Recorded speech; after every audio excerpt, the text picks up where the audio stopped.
Bismillahirrahmanirrahim. Assalamualaikum warahmatullahi wabarakatuh. Jumpa lagi dengan saya di Abil Maiwa Channel. Jadi teman-teman, channel ini adalah merupakan channel pendidikan tempat kita berbagi tentang aplikasi pendidikan, Microsoft Office, serta tips dan triks komputer. Jadi pada video kali ini teman-teman ya, menindaklanjuti informasi dari Kemenpan RB di kanal YouTube-nya, bahwasanya dari pihak Kemenpan RB menjelaskan bahwa ada afirmasi khusus ya untuk guru honorer yang sudah bekerja lama teman-teman ya, termasuk P2 dan P3 di seleksi P3K Guru 2023. Jadi di sini kita membahas terkait dengan afirmasi khusus penentu kelulusan P2 dan P3 P3K Guru 2023, langsung info dari Kemenpan RB. Tapi sebelum kita lanjut teman-teman ya, bagi rekan-rekan guru yang baru pertama kali menemukan channel ini, jangan lupa tekan tombol subscribe dan aktifkan lonceng notifikasinya agar setiap hari teman-teman bisa mendapatkan update informasi terbaru seputar perkembangan P3K Guru. Baik, tanpa berlama-lama lagi kita langsung saja to the point ke informasinya. Jadi di sini kita berdasarkan keputusan Menteri Pendayagunaan Aparatur Negara dan Reformasi Birokrasi Republik Indonesia nomor 649 teman-teman ya. Jadi ini adalah Kemenpan RB resmi yang mengatur terkait dengan mekanisme seleksi pegawai pemerintah dengan perjanjian kerja untuk jabatan fungsional guru pada instansi daerah tahun anggaran 2023 tentunya teman-teman ya. Mantap jiwa ya. Jadi informasi ini tentunya informasi valid ya, yang seharusnya teman-teman pahami. Di sini sudah tercermin ya. Ini sudah pernah admin katakan ya, sudah pernah bahas bahwa sebenarnya ada yang mengatakan, "Min, apakah ada afirmasi untuk usia dan masa kerja?" Admin berani mengatakan bahwa sebenarnya ada. Cuman untuk afirmasi usia dan masa kerja itu tidak memberikan dampak secara langsung terhadap penambahan nilai teman-teman ya, tapi memberikan peluang lulus yang lebih besar karena untuk P2 dan P3 itu diberikan kebebasan. Dalam hal ini tidak dikenakan nilai ambang batas. Nah, di sini sudah tersirat sebenarnya teman-teman ya, afirmasi khusus untuk P2 dan P3 di Kemenpan RB nomor 649 ya.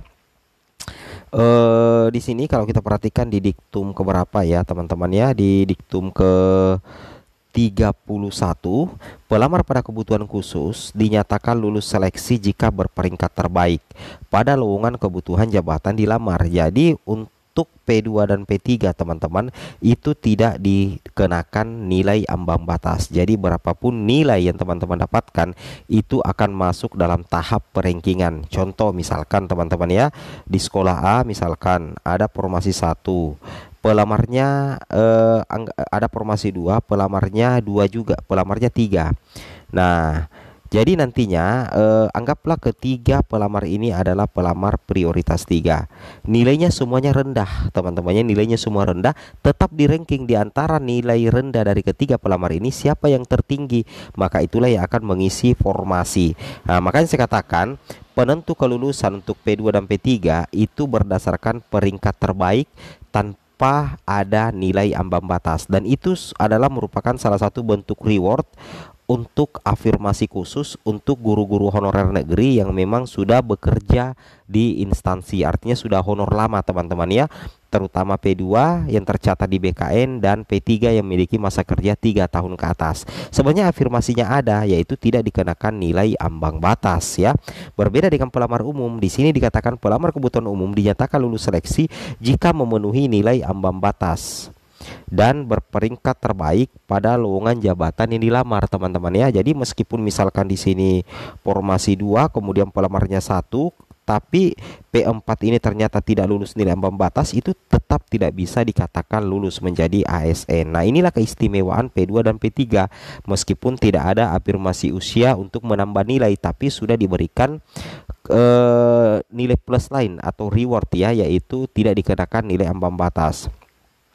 Kemudian kabar baik lainnya, kemarin waktu teman-teman mengikuti seleksi, makanya banyak P2 P3 yang mendapatkan nilai tinggi. Kenapa? Karena memang di situ juga ada afirmasi khusus.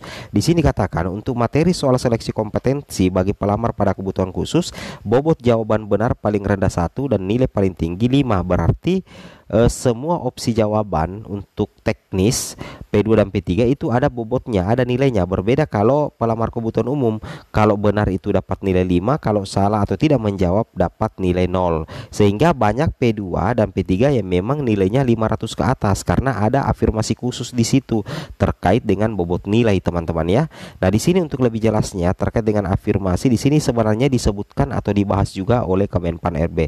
Langsung saja kita ke kanal YouTube-nya. Bapak Ibu atas pertanyaannya, izin menjawab. Yang pertama tadi adalah terkait pelamar yang saat ini sudah bekerja di instansi pemerintah. Apakah ada afirmasi gitu? Dan untuk seperti kebijakan yang sudah kami sampaikan bahwa tahun ini Menpan memang memprioritaskan gitu ya terkait pelayanan dasar. Yang pertama itu adalah terkait guru dan juga nakes, dan juga dengan mengoptimalkan untuk mengoptimalkan gitu ya diisi oleh non-ASN yang memang saat ini sudah bekerja di instansi pemerintah seperti itu Bapak Ibu. Jadi memang tadi untuk untuk memprioritaskannya gitu ya kami tuangkan ke dalam Kepmen 648 terkait mekanisme seleksi P3K untuk JF, bahwa memang formasinya ini kami bedakan 80% untuk formasi khusus dan 20% untuk formasi umum, yang mana formasi khusus ini hanya bisa dilamar oleh ex-THK 2 yang terdaftar di BKN dan juga pelamar yang saat ini sudah mengabdi gitu ya di instansi pemerintah minimal 2 tahun berturut-turut. Jadi kalau tadi yang Ibu sampaikan apabila saat ini sudah bekerja di instansi pemerintah, apakah ada afirmasi? Ya, afirmasinya itu ya Bapak Ibu. Ada formasi khusus yang memang kami khususkan gitu ya untuk pelamar yang saat ini memang sudah bekerja di instansi pemerintah. Dan untuk afirmasinya adalah yang bersangkutan bisa mengikuti seleksi tanpa adanya nilai ambang batas gitu. Jadi berapapun gitu ya nilai yang Bapak Ibu peroleh gitu ya, itu nantinya akan di ranking berdasarkan di jabatan yang Bapak Ibu lamar.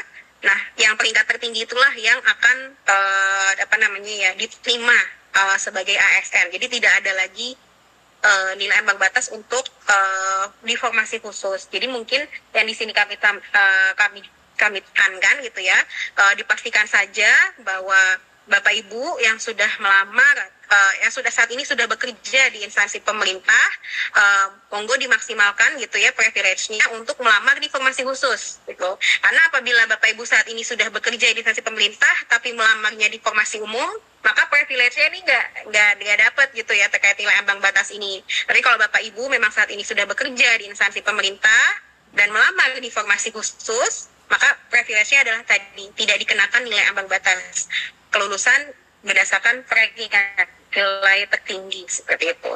Kemudian izin Bu Fatima, mungkin yang pertanyaan kedua tadi bisa diulang?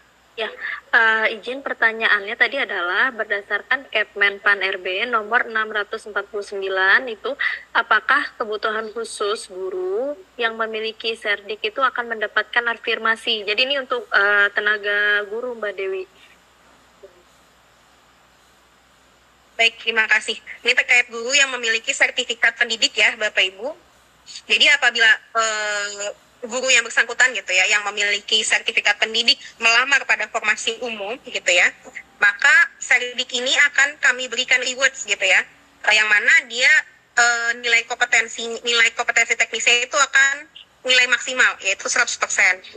Nah, sedangkan apabila guru ini melamarnya pada formasi khusus, maka ketentuan serdiknya ini tidak berlaku karena memang tidak ada nilai ambang batas gitu ya.